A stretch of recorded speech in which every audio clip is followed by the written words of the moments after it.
దేవుని పరిశుద్ధ నామమును బట్టి మనము ధన్యతలను గూర్చి మనము మాట్లాడుకుంటూ ఉన్నాము. కావున ఈరోజు మూడవ ధన్యతను గూర్చి మనము ధ్యానం చేసే ప్రయత్నం చేద్దాం.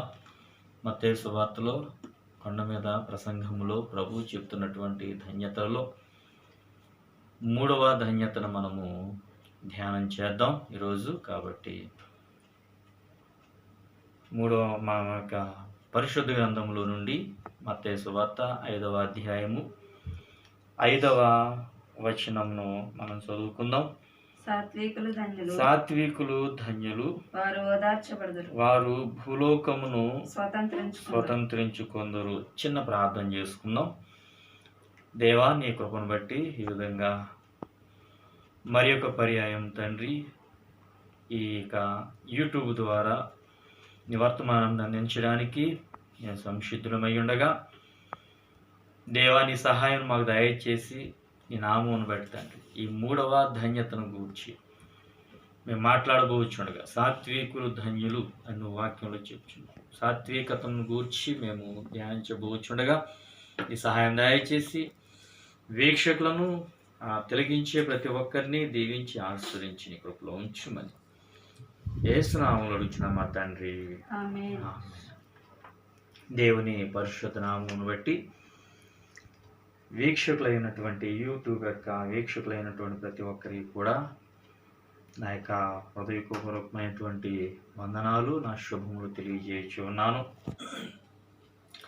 ప్రియ దేవుని విశ్వాసులారా, దేవుని పరిశుద్ధ నామమును బట్టి మూడవ ధన్యత ఏంటంటే సాత్వికులు ధన్యులు, వారు భూలోకమును స్వతంత్రించుకొందురు అని మనం చూస్తున్నాం. ఇక్కడ ఒక విధంగా మనం ఆలోచన చేసుకున్నట్లయితే మొదటిగా సాత్వికులు ధన్యులు. సాత్వికులు అనగా ఎవరై ఉన్నారు?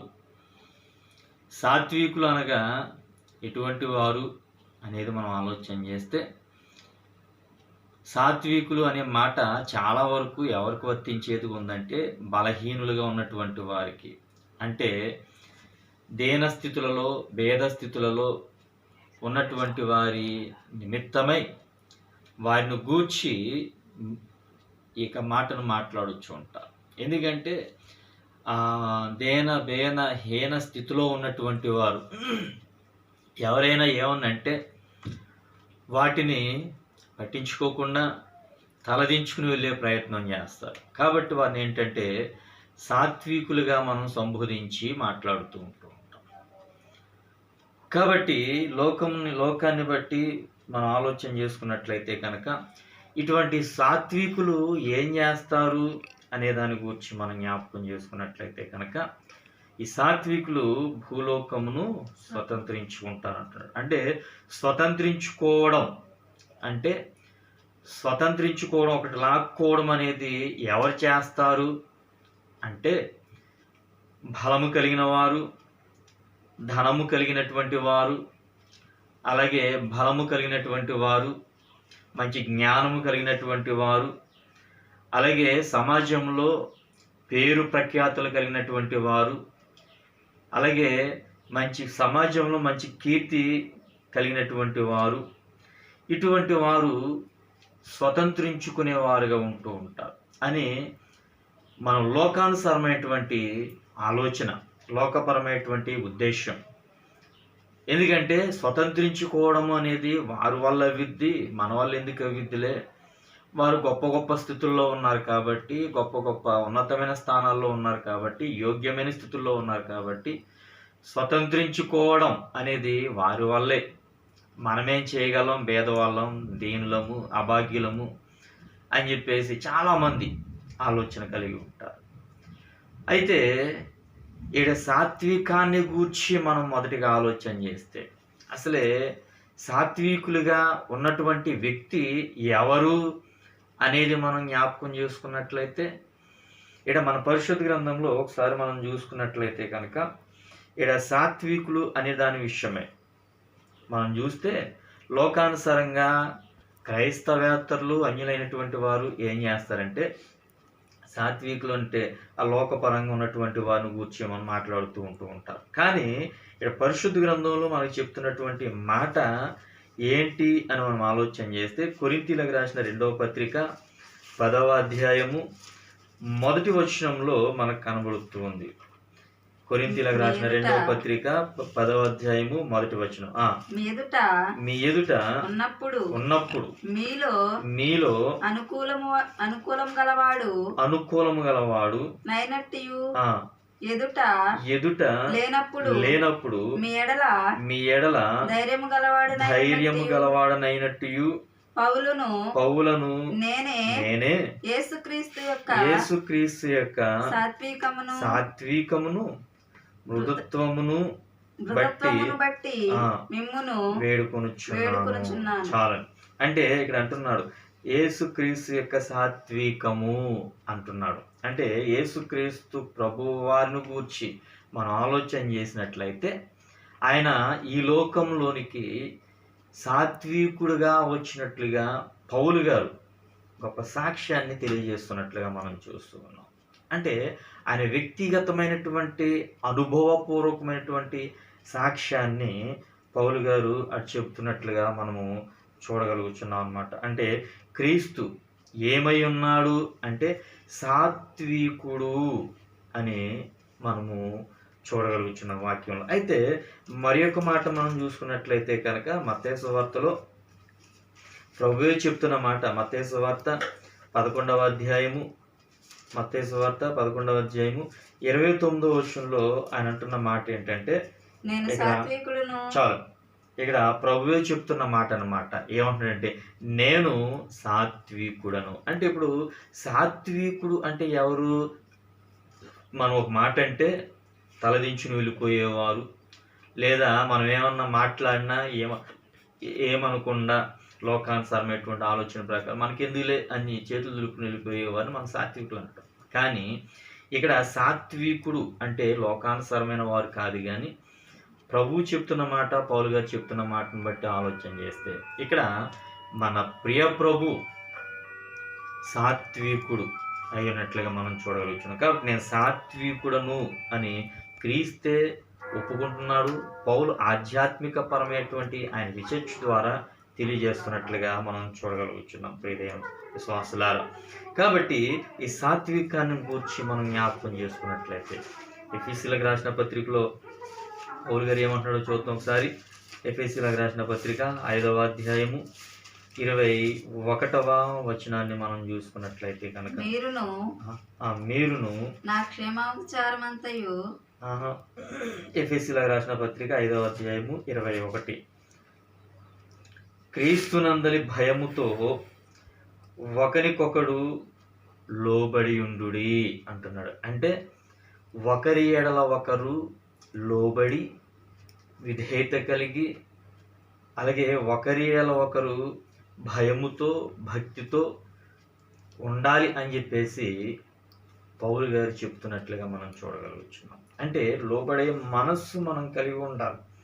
భయముతో ఎదుటి వారికి లోబడడం అంటే వారు కొడతారనో తిడతారనో బాధిస్తారనో కాదు, కానీ ఎదుటివారి ఎడల మనకున్నటువంటి ప్రేమను వ్యక్తపరుస్తూ, ప్రేమను వెల్లడి చేస్తూ మనం భయము అలాగే లోబడేటటువంటి మనస్సును మనం కలిగి ఉండాలి. ఎందుకు అంటే మన ప్రభువు సాత్వికుడు కాబట్టి, ఆయన విధేయత చూపించాడు కాబట్టి, ఆయన తండ్రికి లోబడ్డాడు కాబట్టి. ఎందుకంటే లోకానికి వచ్చి ఈ లోకంలో ఎన్ని శ్రమలు ఆయన పొందవలసినను వాటి నిమిత్తమే ఆయన ఏం చేశారంటే తండ్రి మాటకు లోబడి సమస్తాన్ని భరించినట్లుగా మనము చూస్తున్నాం.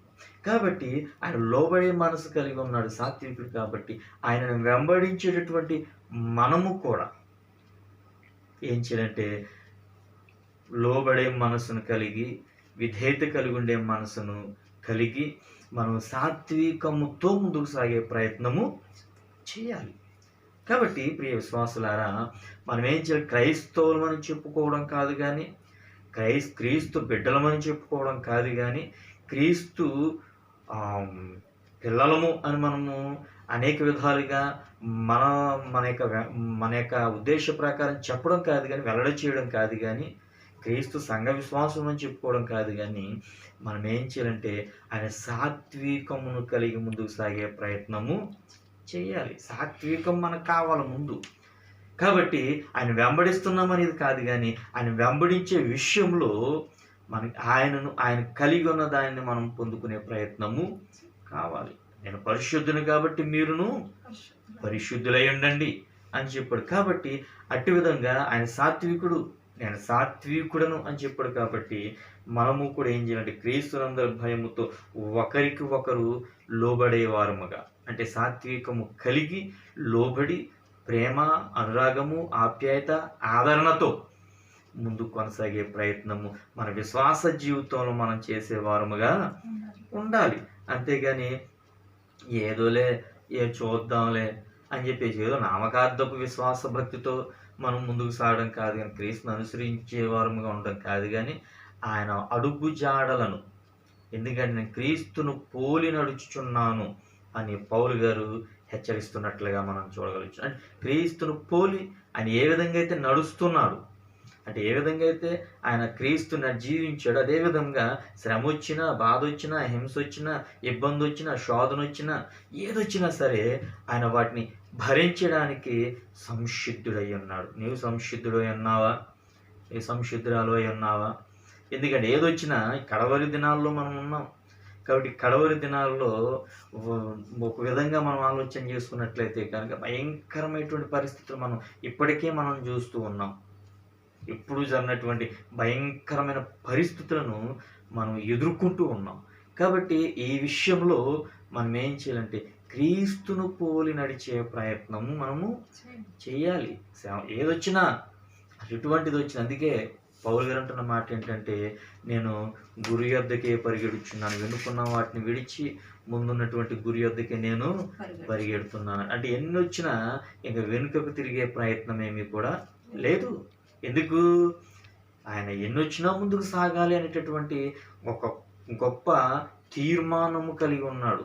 నీవు కూడా గొప్ప తీర్మానము కలిగి క్రీస్తులో ముందుకు సాగే ప్రయత్నం చేసేవారుగా ఉండాలి మనం. అంతేగాని, ఎందుకంటే సాత్వికులు ఏం చేస్తారంటే దేవుని యందు భయముతోనూ భక్తితోనూ అలాగే దేవునికి లోబడేవారుగా ఉండడానికి అవకాశము ఉంటుందన్నమాట. కాబట్టి మనం ఏం చేయాలంటే సాత్వికులుగా ముందుకు లోబడే మనసు కలిగి ముందుకు సాగే ప్రయత్నం చేయాలి. ఒక విధంగా మనం ఆలోచన చేసుకున్నట్లయితే ఒకసారి చూడండి. ఒకసారి ఇక్కడ ఏమంటాడు? పేతురు రాసిన మొదటి పత్రిక 5వ అధ్యాయము, పేతురు రాసిన మొదటి పత్రిక 5వ అధ్యాయము 5వ వచనంలో ఏమని మాట్లాడుతున్నాడో చూద్దాం. చూడండి ఒకసారి. మీరందరూ ఎదుట నుండి వారిని ఎడల దేన మనస్సును వస్త్రము ధరించుకును మిమ్మును అలంకరించుకొనుడి. కాబట్టి ఇక్కడ అంటున్న మాట అంటే ఈ రెండు విషయాలు చెప్తూ ఉన్నాడు. ఒకటి ఏంటంటే పెద్దలకు లోబడి ఉండండి, అలాగే రెండోది ఏంటంటే దేన మనస్సు అను వస్త్రాన్ని ధరించుకొని ఉండండి అంటున్నాడు. అంటే ఎదుటి వారికి పిల్లలుగా ఉన్నటువంటి వారు పెద్దలకు లోబడేవారుగా ఉండాలి. యవనస్తులు ఇంకా పెద్దవారికి అంటే ఒకరికొకరు లోబడే ప్రయత్నం చేస్తూ విధేయత కలిగి ముందుకు సాగాలి. అలాగే మరి ఒక మాట ఏమంటుందంటే దేన మనస్సు అనేటటువంటి వస్త్రాన్ని ధరించుకోవాలంట. ఎంత గొప్ప విషయం చూసారా? అంటే దేన మనస్సు అనేటటువంటి వస్త్రం ఎప్పుడు మనము దేహాన్ని కప్పుకోవడానికి ఏదో ఒక వస్త్రాన్ని ఏదో ఒక విధంగా మనం బన్నీ కానీ, షర్ట్ కానీ, టీ షర్ట్ కానీ, అండవ కానీ ఏదో ఒకటి కప్పుకుంటాం మనం. అలాగే దేన మనస్సు అనేటటువంటి వస్త్రం మనం కలిగి ఉండాలంటే, అంటే వస్త్రం అంటే అది ఎక్కడ దొరికిద్దని కాదు, మళ్ళీ ఏదో కొట్ల మీద ఎక్కడ దొరికిద్దని చెప్పేసి మళ్ళీ అది ఎతకడం కాదు, కానీ అది దేవునిలో దేన మనస్సు కలిగి ఉండాలి. నేను దీనుడును అని చెప్పేసి అంటున్నాడు. కాబట్టి ఆయన వల్లే మనము కూడా దేన మనస్సుతో ముందుకు సాగే ప్రయత్నము చేసేవారముగా మనం ఉండాలి. ఆ దేన మనస్సు అనేటటువంటి స్థితిని మనం కలిగి జీవించే ప్రయత్నము చేసేవారముగా ఉండాలి. అయితే ఈ దేన మనస్సును మనం ఎప్పుడైతే కలిగి ఉంటామో, సాత్వికులముగా దేవుని యందు భయభక్తులు కలిగి దేవునికి లోబడి ఎప్పుడైతే మనం ఉంటామో అప్పుడు ఆయన ఏమిచ్చేవాడుగా ఉన్నాడు అనేదాన్ని, దేన్ని మనము స్వాధీనపరుచుకునే వారముగా, దేన్ని మనం స్వతంత్రించుకునే వారముగా, దేన్ని మనం పొందుకునే వారముగా ఉంటాము అన్న విషయాన్ని మనం ఒకసారి ఆలోచన చేస్తే కనుక ఇక్కడ యోహాను రాసిన మొదటి పత్రిక తర్వాతకు వస్తుంది. యోహాను రాసిన మొదటి పత్రిక 2వ అధ్యాయము 17వ వచనం మనం చదువుకుందాం. చూడండి ఒకసారి. లోకమును దాని ఆశయు గతించిపోవును గాని దేవుని చిత్తమును జరిగించేవాడు నిరంతరము నిలిచేవాడుగా ఉంటాడు. అంటే దేవుని చిత్తాన్ని క్రైస్తవులు మనం కాబట్టి నిజ రక్షకుణ్ణి, నిజ దేవుణ్ణి మనము ఆరాధించే వారముగా మనం ఉన్నాం. కాబట్టి మనం ఏం చేయాలంటే దేవుని యొక్క నామమును బట్టి మనము లోకంలో ఉన్న వాటిని గురించి కాదు కానీ దేవుని చిత్తాన్ని జరిగించే ప్రయత్నము చేసేవారముగా మనం ఉండాలి. కాబట్టి లోకంలో అన్నీ గతించిపోతున్నాయి కానీ లోకంలో ఉన్నవి గతించిపోతున్నాయి కానీ గతించిపోయిన తరువాత దేవుడు ఏమివ్వబోతున్నాడు, మనకి ఏమిచ్చేవాడుగా ఉన్నాడు అని మనం ఒకసారి ఆలోచన చేసుకుంటే ఇక్కడ ప్రకటన గ్రంథంలో అంటున్నాడు. చూడండి ఒకసారి. ప్రకటన గ్రంథము 21వ అధ్యాయము మొదటి నుండి 4 వచనాలు మనం చదువుకుంటే చూడండి. అంతటా నేను క్రొత్త ఆకాశమును క్రొత్త భూమిని చూచితిని. మొదటి ఆకాశమును మొదటి భూమియు గతించిపోయాను, సముద్రము ఇక లేదు. మరియు నేను నూతనమైన యెరూషలేమును అను పరిశుద్ధ పట్టణము తన భర్త కొరకు అలంకరింపబడిన పెండ్లి కుమార్తె వలెను సిద్ధపరచబడి. చాలా ఇక్కడ ఏం చేస్తున్నామంటే మనము దేవుని చిత్తాన్ని జరిగించే వారికి మనం మొదట్లో చదువుకున్న సాత్వికులు ధన్యులు. వారు ఏం చేస్తారంటే దేవుని రాజ్యాన్ని స్వతంత్రించుకునే వారుగా ఉంటారు. అంటే భూలోకమును స్వతంత్రించుకుందరు అని మాట చూస్తుంది. ఏ భూలోకాన్ని స్వతంత్రించుకుంటారు అంటే క్రొత్త ఆకాశము, క్రొత్త భూమి, నూతనమైనటువంటి యెరూషలేము అనేటటువంటి నూతన పరిశుద్ధ పట్టణాన్ని స్వతంత్రించుకోవడానికి దేవుడు గొప్ప ఆధిక్యతను ఆయన పిల్లైనటువంటి ప్రతి ఒక్కరికి కూడా ఇవ్వబోతున్నాడు అనమాట. ఇది ఎప్పుడు అంటే నీవు సాత్వికంతో ఉన్నప్పుడు, దీన మనసు కలిగి ఉన్నప్పుడు, భయము కలిగి, భక్తి కలిగి, విశ్వాసము కలిగి, విధేయత కలిగి, నీ పొరుగువారి ఎడల లోబడే మనస్సును నీవు కలిగి ఉన్నప్పుడు దేవుడు ఏం చేస్తాడంటే నీకు తన చిత్తాన్ని బట్టి, తన ఉద్దేశాన్ని బట్టి, తన వాక్యంలో ఏదైతే ఆయన పలికి మాట్లాడుచూ ఉన్నాడో, ఏదైతే నీకు తెలియజేస్తూ ఉన్నాడో వాక్యము ద్వారా, పరిశుద్ధ గ్రంథము ద్వారా దానిని నీకు ఇచ్చేవాడుగా ఉంటాడు. కాబట్టి ఇక్కడ సాత్వికులు ధన్యులు. ఏ విధంలో ధన్యులు అంటే ఆయన పరలోక పట్టణాన్ని స్వతంత్రించుకోవడానికి ధన్యులుగా ఆ గొప్ప అవకాశాన్ని దేవుడు తన ప్రజలకు ఇవ్వబోతూ ఉన్నాడు.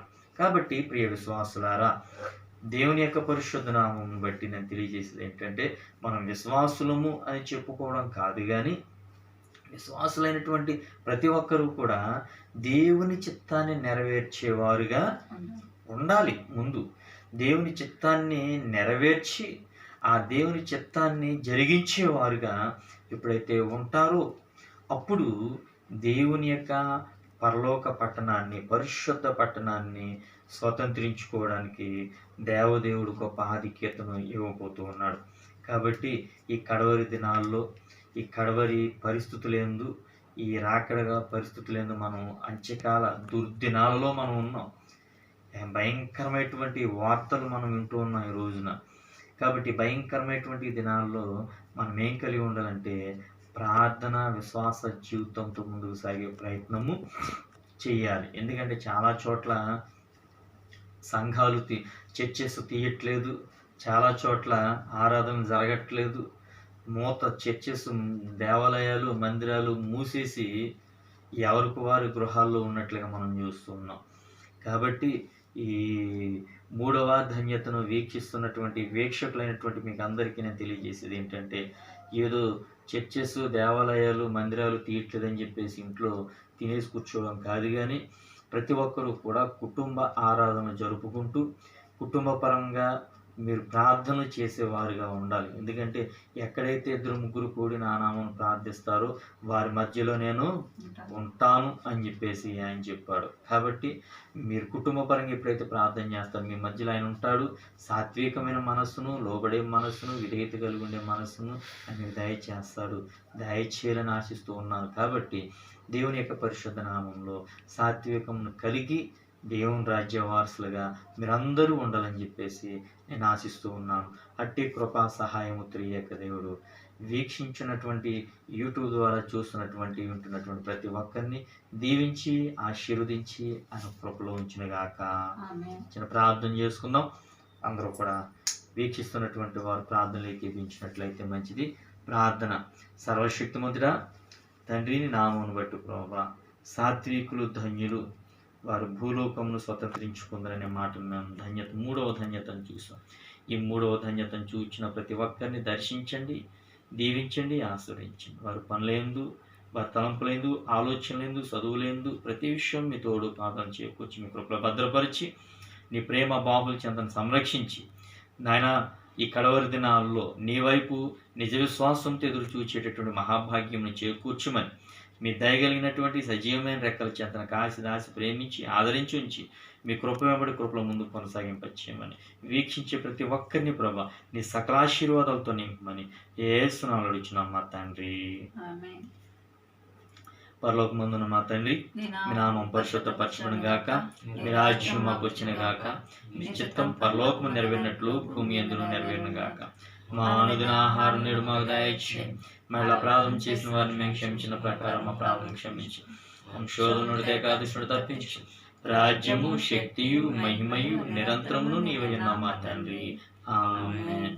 తండ్రి, కుమార, పరిశుద్ధాత్మ దేవుని యొక్క అన్యోన్య సహవాసము, ఆయన సన్నిధి వీక్షించే ప్రతి ఒక్కరికి తోడు కావల ఆశీర్వాదం దయచేసి ఆయన కృపలో ప్రతి ఒక్కరిని వర్ధిల్ల చేసి ఈ కడవరి దినాలు, ఈ దుర్దినాల్లో ఆయన కాపుదలను ప్రతి ఒక్కరికి దయచేసి ఆయన రక్షణలో వర్ధిల్ల చేయను గాక. ఆమేన్. అందరికీ వందనాలు. అలాగే ఎవరైనా ప్రార్థన అవసరతలు కలిగి ఉన్నట్లయితే స్క్రీన్ మీద ఉన్నటువంటి నెంబరు ఫోన్ చేసినట్లయితే కనుక మేము ప్రార్థిస్తాం. మీ కొరకు ప్రార్థన అవసరతలు కలిగినటువంటి వారు ఫోన్ చేయండి. అలాగే అందరి కొరకు కూడా ప్రార్థించండి. మీ అందరినీ దేవుడు దీవించి ఆశీర్వదించును గాక. ఆమేన్.